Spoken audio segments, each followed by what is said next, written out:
बच्चों अभी प्रश्न संग्रह 8 हम शुरू करेंगे। ऊर्ध्वाधर यानी खड़े विन्यास, जैसे 3, 8, ऋण 3, ऋण 2।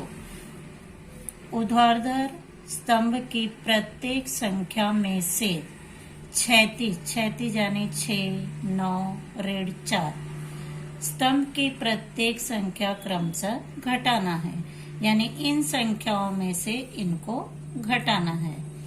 अब पहला प्रश्न है 3 ऋण 6। 3 में से 6 नहीं घटेगा, 6 में से हम 3 को घटाएंगे तो यहाँ पे 3 आएगा, लेकिन इसके साथ में ऋण चिन्ह आएगा क्योंकि यह संख्या बड़ी है और यह ऋण है। अब 3 ऋण 9 यानी 3 ऋण 9। अब ऋण 9 में से हम 3 को घटाएंगे। 9 संख्या बड़ी है और यह ऋण संख्या है, इसलिए 9 में से 3 निकल गए तो 6, लेकिन इसके साथ में ऋण चिन्ह आएगा क्योंकि ऋण संख्या बड़ी है। 3 ऋण 4। जब यहाँ पे कोष्टक के बाहर और कोष्टक के अंदर ऋण चिन्ह होता है तो ऋण मिलकर ये धन हो जाते हैं। यहाँ पर होगा 3 धन 4 बराबर 7। दूसरा प्रश्न है अब 8 ऋण 6। 8 ऋण 6। ऋण 6 संख्या छोटी है, 8 संख्या बड़ी है। 8 में से 6 को घटाएंगे, यहाँ पे 2 आए। 8 ऋण 9। 8 ऋण 9। 9 संख्या बड़ी है और यह ऋण संख्या है। 9 में से 8 को घटाएंगे तो 1 आएगा, लेकिन इसके साथ में ऋण चिन्ह आएगा। अब 8 ऋण 4। 8 ऋण 4। यहाँ भी वैसे ही होगा, ऋण कोष्टक के बाहर कोष्टक के अंदर है तो यहाँ पे होगा 8 धन 4 बराबर 8 4 12। तीसरा प्रश्न है ऋण 3 ऋण 6। अब दोनों संख्याएं ऋण हैं, इसलिए इनका योगफल हम करेंगे। ऋण का योगफल ऋण ही होता है। 6 और 3 9। ऋण का योगफल ऋण होगा, इसलिए यहाँ पे ऋण 9 आएगा। ऋण 3 ऋण 9। दोनों संख्याएं ऋण हैं, इसलिए इनका योगफल होगा 9 3 12 ऋण 12। ऋण का योगफल होगा, लेकिन उत्तर ऋण में आएगा। अब ऋण 3 ऋण 4।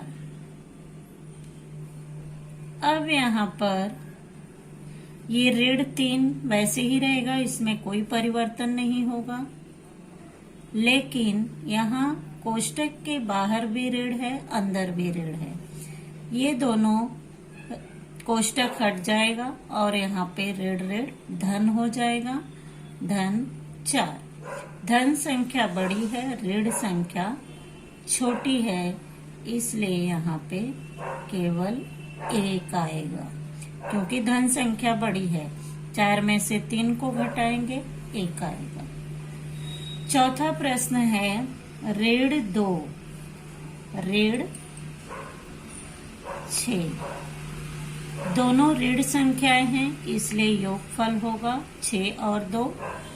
8, लेकिन इसके साथ में ऋण चिन्ह लगेगा क्योंकि दोनों संख्याएं ऋण हैं।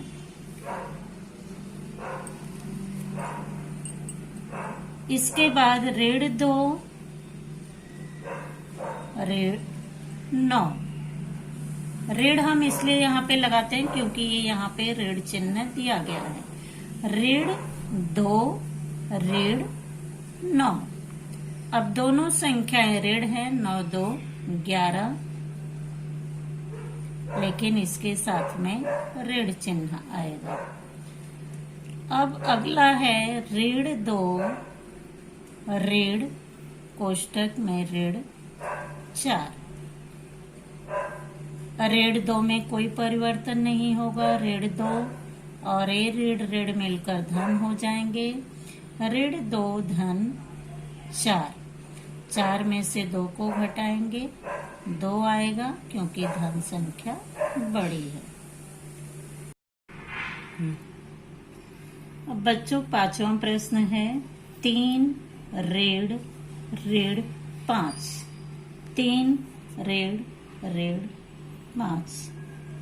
अब यहाँ पर हम देखेंगे कि कोष्टक के बाहर और कोष्टक के अंदर दोनों जगह ऋण चिन्ह है। 3 धन 5 बराबर 8। इसके साथ में कोई भी चिन्ह हो, यहाँ पे कोई परिवर्तन नहीं होगा। लेकिन कोष्टक के अंदर और बाहर अगर ऋण चिन्ह है तो ऋण और ऋण मिलकर धन हो जाएंगे। 3 धन 5 बराबर 8। अब 3 ऋण 0। किसी भी संख्या में से यहाँ पे 3 ऋण 0, यानी किसी भी संख्या में से हम 0 घटाते हैं तो वही संख्या आती है, 3 आएगा। 3 ऋण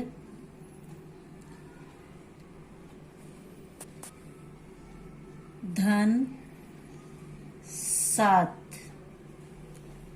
यहाँ पे धन चिन्ह दिया गया है, लेकिन ये धन ऋण का ऋण ही होता है, इसलिए 7 में से हम 3 को घटाएंगे तो 7 में से 3 निकल गए 4, और धन ऋण का ऋण ही होता है, इसलिए ये ऋण 4 होगा। 6ठा प्रश्न है 8 ऋण ऋण 5। 8 ऋण ऋण 5। अब यहाँ पे कोष्टक के अंदर और बाहर ऋण चिन्ह है, इसलिए वह धन हो जाएगा। 8 धन 5 बराबर 13। 8 ऋण 0। किसी भी संख्या में से 0 घटाते हैं तो वही संख्या आएगी, यहाँ पे 8 आएगा। अब 8 ऋण धन 7। 8 ऋण धन 7, यानी यह धन ऋण का ऋण ही होता है, इसलिए यहाँ पे ये धन संख्या, धन ऋण का यहाँ पे ऋण संख्या होगा, लेकिन ऋण संख्या छोटी है और धन संख्या बड़ी है, इसलिए 8 में से 7 को घटाएंगे तो 1 आएगा।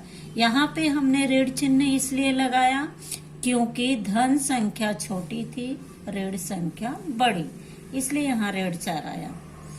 अब 7वां प्रश्न है ऋण 3 ऋण ऋण 5। अब यहाँ पे 3 के साथ भी ऋण चिन्ह है, लेकिन यहाँ पे कोई परिवर्तन नहीं होगा, ये ऋण 3 ही रहेगा।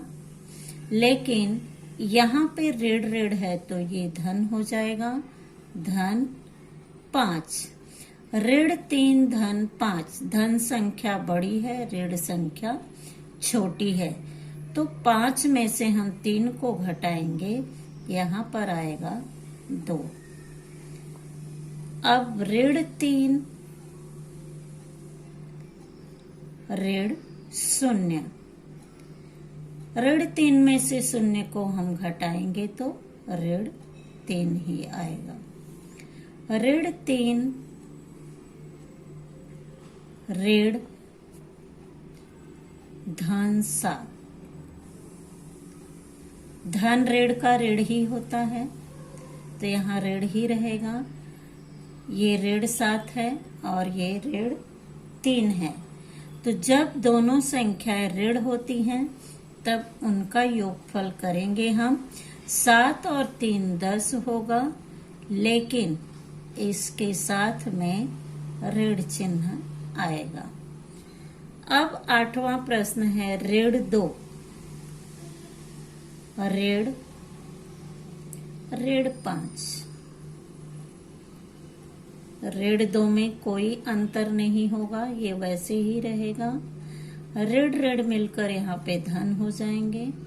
धन 5 में से 2 को घटाएंगे, यहाँ पे धन 3 होगा या 3 लिखो।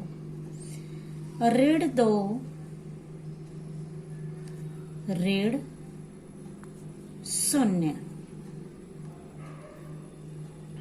ऋण 2 में से 0 को घटाएंगे तो ऋण 2 आएगा।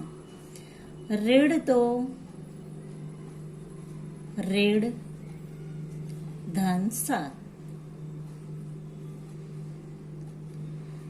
धन ऋण का ऋण ही होगा और ये ऋण 2 उसी तरह से रहेगा। ऋण 2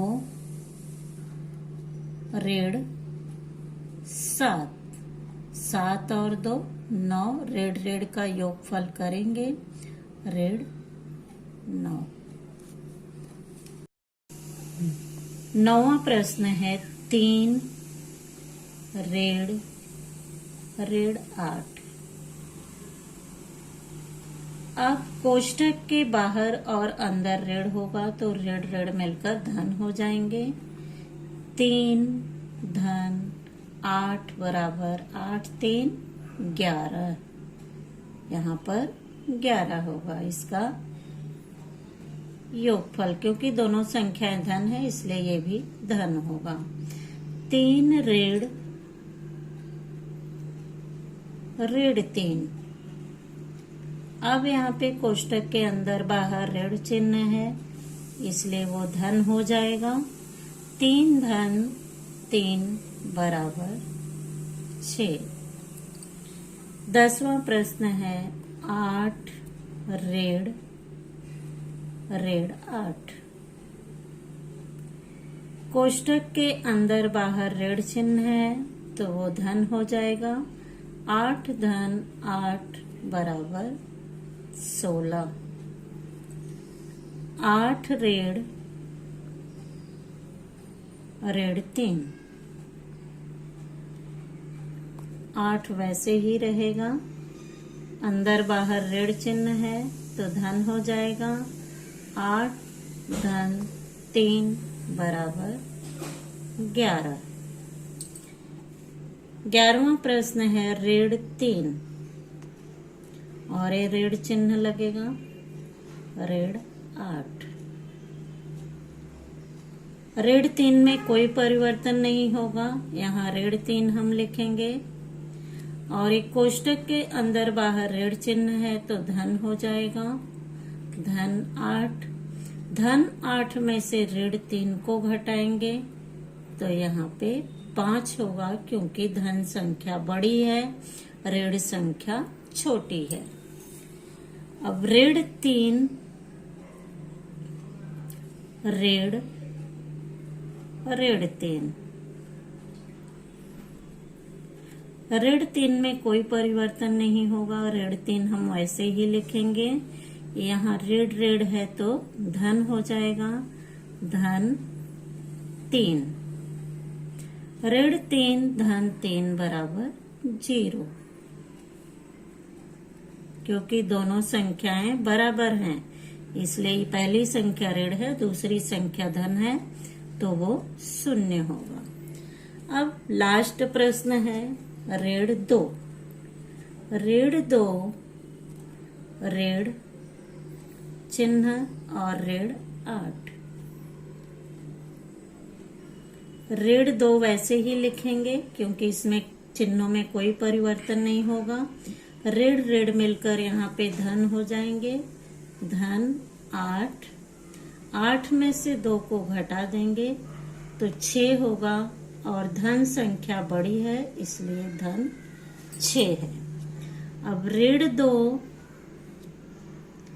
और ऋण यहाँ पर है ऋण 3। ऋण 2 में कोई परिवर्तन नहीं होगा, ऋण 2 वैसे ही लिखेंगे। यहाँ ऋण ऋण मिलकर धन हो जाएंगे, धन 3। धन संख्या बड़ी है, ऋण संख्या छोटी है। 3 में से 2 को घटाएंगे, 1 आएगा।